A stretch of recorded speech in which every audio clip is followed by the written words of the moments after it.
You've probably heard the phrase know yourself 1,000 times. Set better goals, build better habits, become a stronger version of yourself. But what if the reason you feel stuck is because you've been improving the wrong version of yourself? What if becoming more consistent, more focused, more you is actually moving you further away from what your psyche needs? Because most self-improvement starts with a hidden assumption that you already know who you are, and Jung would say that's the problem.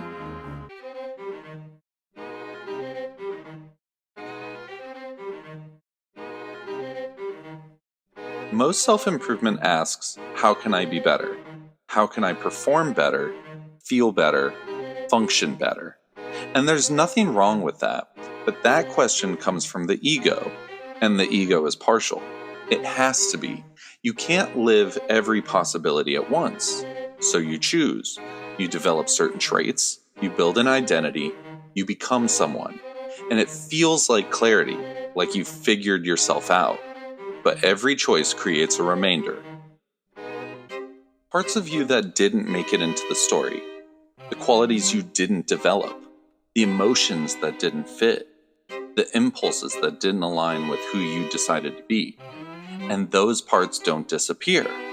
They show up somewhere else, in dreams, in patterns you keep repeating, in reactions that feel out of proportion, in moods that don't make any sense. So here's the real question. If you stripped away everything you've trained yourself to be, what would still be there?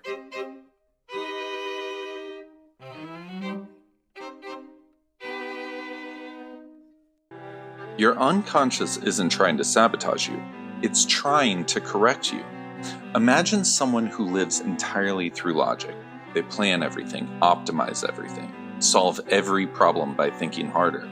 And then their dreams start to change. Instead of problems, the dream gives them a storm, music with no source, an animal watching them from a distance, a place that shifts the moment they try to understand it. The dream isn't saying stop thinking. It's saying you've made thinking your only way of relating to life. And in that, you're missing something. And that correction, it doesn't feel helpful. It feels like disruption. It interrupts your plans. It challenges your identity. It refuses to confirm the version of you that feels safe. And this is where real psychological development begins, not with improvement, but with contradiction.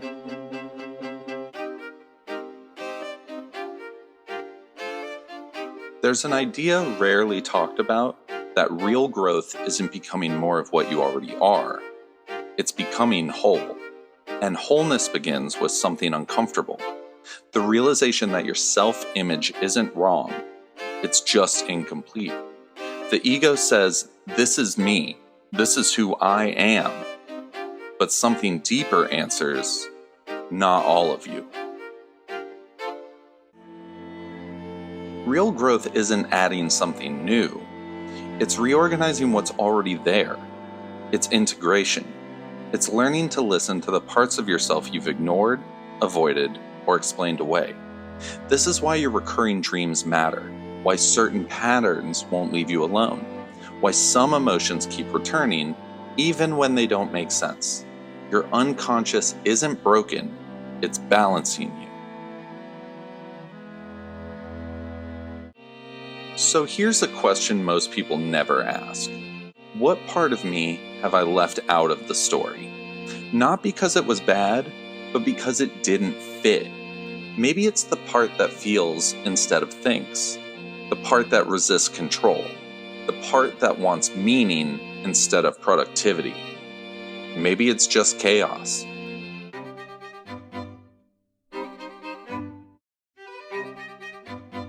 But whatever it is, it's still there, and it's still speaking, through dreams, through tension, through repetition. The goal isn't to get rid of your ego. You need it. But the ego has to learn something. It was never the whole authority. There's a larger conversation happening, one your unconscious has been trying to have with you for a long time. So the next time you hear know yourself, consider this. Knowing yourself isn't about becoming more consistent. It's about recognizing that you've been partial all along, that the version of you you've been building is incomplete, and that the things that won't leave you alone, the dreams, patterns, the obsessions, aren't glitches, they're invitations. And every time you listen instead of override, every time you recognize the correction instead of resisting it, you're not becoming stronger, you're becoming whole. And that's a very different kind of becoming. Thank you for watching. I hope you enjoyed this video, and if you did, please be sure to like and subscribe. And if you would like to find out more about what your subconscious may be telling you, then please visit nightlyechoes.com.